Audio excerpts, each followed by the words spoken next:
Yo, in this video we are reacting to the worst Olympic game deaths ever. I didn't even know people died in the Olympic games, I'm not gonna lie. But welcome back to another video.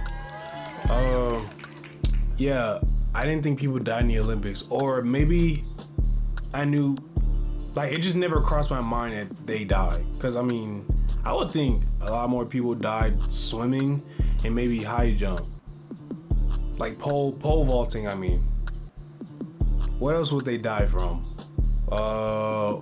Maybe archery, or that one dude who was like this. He, remember, his eye was closed. Maybe some of these sports. I don't know anything else. I don't know about gymnastics or anything. But without further ado, let's get straight into this video.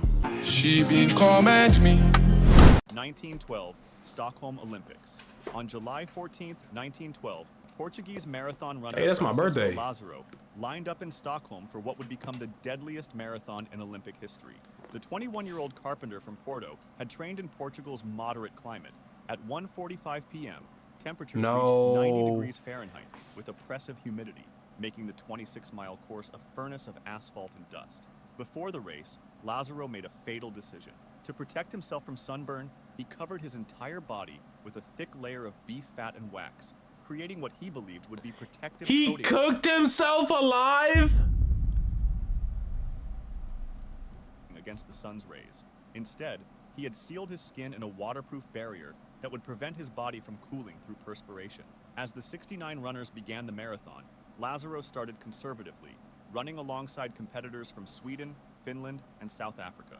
The early miles passed without incident, but as runners moved through the Swedish countryside, the sun climbed higher and temperatures continued rising. By halfway, several runners had collapsed from heat exhaustion. Oh shit! From the course, Lázaro continued despite showing early signs of distress. We could tell distress. Look at his face. His breathing became labored, and sweat accumulated beneath the waxy coating, unable to no. and cool his body. At the 18.6 mile. Ooh, I know they smell somebody cooking. Witnesses reported that Lázaro was staggering and appeared confused. Classic symptoms of heat stroke. His core body temperature was rising dangerously as his cooling system failed completely. With just 5 miles remaining, Lázaro collapsed suddenly on the dusty road near Södertälje. Spectators rushed to his aid, finding him unconscious and burning with fever. His skin was pale and clammy beneath the melted wax coating. Swedish medical personnel transported him to Serafimer Hospital in Stockholm. Imagine being the hospital people, the paramedics, the ambulance. They be picking this dude up like, bro, what was he thinking? What was wrong with you, bro? Where doctors worked frantically. Or is it like, oh, okay, like, we're gonna help him obviously regardless, but like, good thinking, but that's not how you go about it. Like, how do you think cause me, I'll be like, bro, we gotta save him. What the fuck was he thinking? That's how I'll be. Lower his body temperature. Despite their efforts, Lázaro never regained consciousness. He died the following morning from heat stroke and dehydration, becoming the first athlete to die during Olympic competition. His death led to new safety protocols for marathon races, including mandatory water stations and temperature monitoring. 2010 Vancouver Olympics. On February 12, 2010, damn, that's my birthday. Nodar Kumaritashvili was making his final practice run on the Whistler Sliding Center track, just hours before the Vancouver Winter Olympics opening ceremony. The 21-year-old athlete had trained his entire life for this moment, following his father and uncle, who had both represented Georgia in luge. The Whistler track was notorious as the fastest and most dangerous in the world, with speeds regularly exceeding 93 miles per hour on its... Damn, so if he passed away during this, that means they probably took this out, this Vancouver track. 4,480-foot course. During training weeks, several athletes had crashed, raising safety concerns. Italian luger Armin Zögler had publicly criticized the track's design, calling it too fast and dangerous. Romanian racer Violeta Stramturaru had suffered a concussion after losing control, and several others had experienced crashes that damaged their equipment. At 4:44 p.m., Kumaritashvili began his run from the men's start position, lying on his back on the small sled as he accelerated down the icy track. The first several turns passed normally as his speed increased. Don't tell me he got paralyzed. Most challenging section, he was traveling at approximately 90 miles per hour, well within normal range for experienced lugers. As Kumaritashvili approached turn 15, known as 50-50, something went wrong with his steering. Video analysis showed his sled began drifting slightly left. This is real footage? That's real Something went footage. wrong with his steering. Video analysis showed his sled began drifting slightly left toward the outer wall. He attempted to correct by applying pressure with his right leg, but the adjustment came too late and was too aggressive. His sled suddenly shot up the banking of turn 16, launching him into the air like a projectile. He was thrown from the sled at over 87 miles per hour, flying several yards before striking a steel support pillar holding timing equipment. The impact was horrific, causing massive trauma to his head and chest. Medical personnel reached him within minutes and attempted CPR, but the injuries were unsurvivable. He was These pronounced paramedics are dead at everywhere. Whistler Healthcare Center at 5:50 p.m., just hours before the opening ceremony. Track modifications were immediately implemented, including higher walls and padding around steel supports. 1992. I said more padding around the steel he hit and higher walls. But we are not changing the track. Do not change that track. Shit. It's too loud. Albertville Winter Olympics. On February 22nd, 1992, Swiss speed skier Nicolas Beaucheté was preparing for a routine training Wait, run. when? 1992. Swiss speed Oh, shit, that's my skier birthday. Nicolas Beaucheté was preparing for a routine training run at Val d'Isère during the Albertville Winter Olympics. The 27-year-old athlete was in France for a demonstration event showcasing speed skiing, where skiers reach speeds exceeding 125 miles per hour. Woo! Beaucheté was experienced, but not among the sport's elite competitors. On this morning, Beaucheté decided to take a casual recreational ski run on regular slopes, away from the speed skiing course. He wasn't wearing specialized speed skiing equipment, instead using standard alpine gear for what was meant to be a relaxing Oh, walk. come Weather on. conditions were good, with clear skies and well-groomed slopes.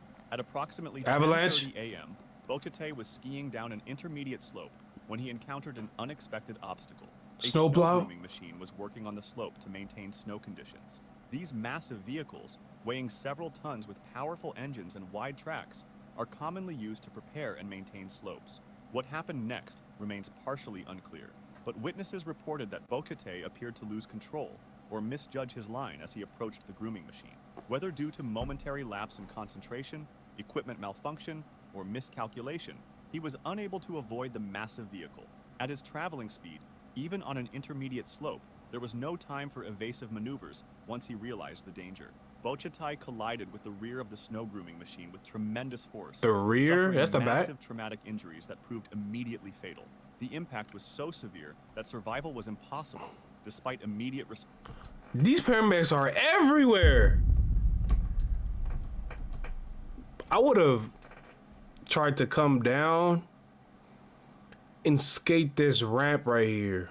Hit a nice little line. Maybe flip and grind or something like that.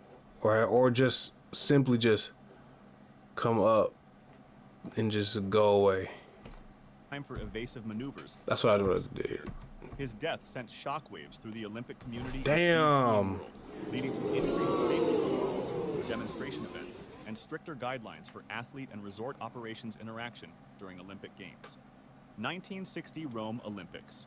On August 26, 1960, Oh, shit, my Danish birthday. cyclist Knud Enemark Jensen lined up for the 62-mile team time trial at the Rome 62 Olympics. Unaware he was miles? about to become the Oh, first my. athlete to die from drug use during Olympic competition. Oh, the shit. 23-year-old was part of Denmark's four-man cycling team, competing in the grueling road race under scorching Italian sun, with temperatures reaching 104 degrees Fahrenheit. Jensen had been taking Roniacol, a blood circulation stimulant legal at the time, but later banned due Oh. to dangerous side effects, especially when combined with extreme Oh, but that's not him though, because they said it was legal.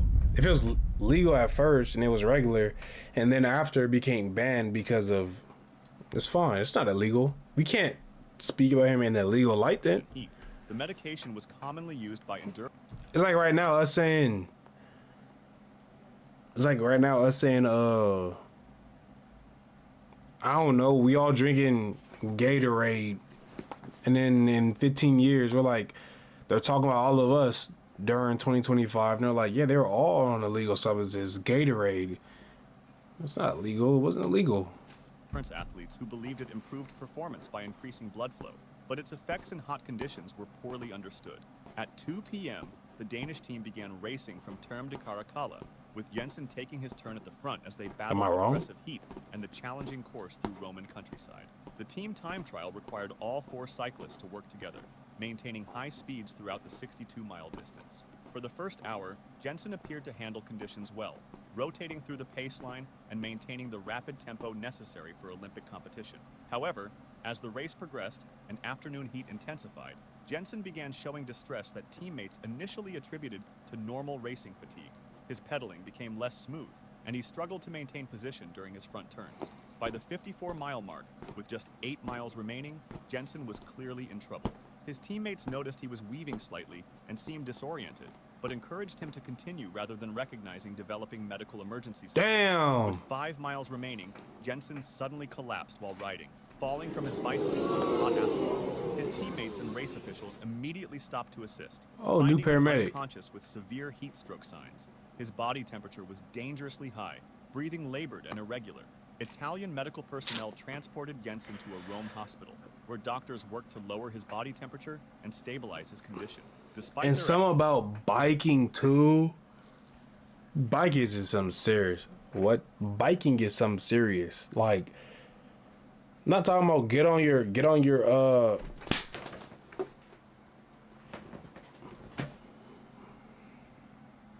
got it this time. Yeah. Biking is something serious. Biking is like you'll be biking, and then your legs, your quads will grow some. All I'm trying to say is biking is a real sport, a real.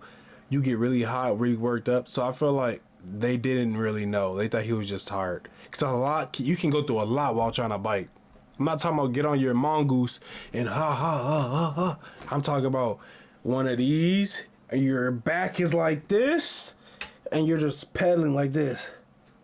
You know the niggas with the swoop helmet, the whoof. One of those, they have like that's for a reason, so you can be more streamlined because it's a lot of effort biking. Jensen died several hours Respect to later from heat bikers, stroke, bicyclists. exacerbated by the circulation stimulant. The autopsy revealed that roniocol, extreme heat, and intense exertion had overwhelmed his body's temperature regulation ability, leading to the first serious Olympic drug testing discussions. 1964, Innsbruck Winter Olympics. On January 25th, 1964, January 25th, that's my birthday. Australian alpine skier Ross Milne was training on the downhill course at Paterkofel Mountain above Innsbruck, preparing for the Winter Olympics beginning in days. The 19-year-old from Sydney was one of Australia's most promising young skiers, representing his country despite limited access to world-class training facilities and snow conditions at home. Milne That's what I was gonna arrived say. weeks early to acclimatize to challenging European racing conditions and familiarize himself with the Olympic downhill course, known for its technical difficulty and high speeds. The Paterkofel downhill was considered one of the most challenging Like courses. what? Like what is this, man? You can see this right here and be like, okay, if I were to really ski and know how to ski or snowboard or whatever, I can, this will look regular. It's like me looking at a basketball court with all plays drawn out. Like, it's easy to me, hard to a lot of people. It's confusing to me, but easy to a skier. But can you visually imagine being on top of this mountain and all you see is white? Where am I supposed to go? Is there signs? Because I feel like at the very, very, very top, only a few people are up here, and there's not signs until you get about right here. That's what I feel like. Like there'll be signs, markers saying, oh, this way, this way, this way. My ass will be up here and go down this way. Never heard of me again. On the international circuit, featuring a vertical drop of over 2,850 feet and sections where skiers routinely exceeded 81 miles per hour. The course included several technical sections with sharp turns and elevation changes, demanding precise technique and split-second timing. During his training run, Milne was skiing at racing speed through the upper section when he encountered a particularly challenging sequence of turns requiring precise line selection and expert technique. Snow conditions were firm and fast, typical for World Cup level racing, but unforgiving for any technical errors. As Milne approached a sharp left-hand turn at high speed, something went wrong with either his equipment or technique, causing him to lose control of his skis. In Olympic-level downhill, the margin for error is virtually zero, and once a skier loses control at racing speeds, recovery becomes nearly impossible. Ooh. Video footage showed Milne attempting to regain control as his skis drifted wide of the intended racing line. Oh, I saw. Attempting to regain right here. Look, it's the replay. Recovery becomes nearly impossible. This is real footage, but you can see he said he attempted to go back but he couldn't. Showed Milne attempting to regain control as his skis drifted wide of the intended racing line. Fighting to bring his skis back under control, he was carried off the prepared racing surface into trees bordering the course. At his estimated speed of over 62 miles per hour, the impact with trees was catastrophic. Milne struck several large pine trees sequentially, suffering massive trauma that proved instantly fatal. Ski patrol and medical personnel reached the accident site within minutes, but survival Aren't these like car batteries? was impossible given impact severity. His death shocked the Olympic community and led to improved downhill course safety measures, including wider safety margins between racing lines and obstacles, better protective barriers, and more rigorous course inspection procedures. See, this is how you fix incidents. You don't say we're just gonna make sure that the signs are brighter and that the I don't know, the one like bobsledding thing where you're on your back. They just said we're gonna put everything that guy did to pass away. They said, you know what, he hit the pole. We're just put padding there. He flew over and out this thing. Let's just raise the things higher. Let's not change the course though. In international ski racing today, Athens 2004 and Rio 2016. Jesus. Olympic venue construction has claimed numerous lives, but Athens 2004 and Rio 2016 stand out for their tragic worker toll. What? Rio? In Athens, the rush to complete venues created dangerous working conditions that proved fatal for multiple construction workers. On March 15th, 2004, yo, it's my birthday. 45-year-old Dimitris Antonopoulos was working on the Olympic Stadium roof when safety cables failed. Antonopoulos fell 100 feet to his death while installing lighting equipment. The Greek government had delayed construction for years due to bureaucratic problems, forcing contractors to work around the clock to meet deadlines. I remember this one time I was on like a skateboard and I tried to board slide. I was young. Well, there's a few stories. I remember this one time I was on the swing and I tried to swing off. I was swinging like this, right? I tried to do a backflip off. So I get here, I do a backflip. Tell me why I'm so high. You know when you falling like this when you're so high? You like, I wasn't that high, but actually I was, because I was tiny. I was like 5th grade at the time. I'm falling like this. I land straight on my ass. I get up like, ooh, and I'm like this. I'm like, I'm on the floor hitting my ass. Could you imagine falling 100 feet onto your ass and then onto your death? Can you imagine that? Workers regularly worked 16-hour shifts without adequate rest, and safety protocols were often ignored. Another worker, 38-year-old crane operator Nikos Georgiou, died when his crane collapsed while lifting steel beams for the Aquatic Center on June 2nd, 2004. That's my birthday. Operated beyond rated capacity due to construction acceleration pressure, and inadequate ground preparation caused the massive machine to tip over, crushing Georgiou in the operator's cab. No. At least 4 construction workers died building Athens Olympic venues, with dozens more suffering serious injuries. The Rio 2016 situation was even deadlier, with Brazilian authorities acknowledging at least 11 construction worker deaths directly related to Olympic venues. We never think about March this though. 27th, 2013, That's my Anderson da birthday. Silva Santos was installing concrete forms at Olympic Park when a crane collapsed during high winds, killing Santos and injuring 4 others. The 440,000-pound crane operated in wind conditions exceeding safety guidelines due to schedule pressure. On April 3rd, 2014, 2 more That's my workers birthday. died when the Itacarão Stadium roof section collapsed during installation. Fabio Luis Pereira Shit. and Ronaldo Oliveira dos Santos were crushed by falling concrete and steel, victims of inadequate structural support. The most tragic incident occurred April 21st, 2016. Damn, my when a birthday. bicycle path built for Olympic cycling events collapsed into the ocean, killing 2 people. The elevated path over Guanabara Bay suffered from design flaws and construction shortcuts. Brazilian investigators revealed systemic problems, including substandard materials, inadequate safety training, No. and pressure to cut corners to meet deadlines and budgets. These deaths highlighted the human cost of hosting Olympics and led to improved international oversight of construction projects. That's messed up, man. I feel like we never even take into account the people that are building these things for our entertainment. Yeah, they're doing it for money and they're getting paid, but these are dangerous jobs that a lot of people lose their lives or get injured from. Hopefully these families that these people have passed away from are living well and they got paid well off of the Olympic money, because this is not right, especially when you're getting told to do it this way, do it that way, or come in like, oh, you're working. You don't know that the conditions are bad.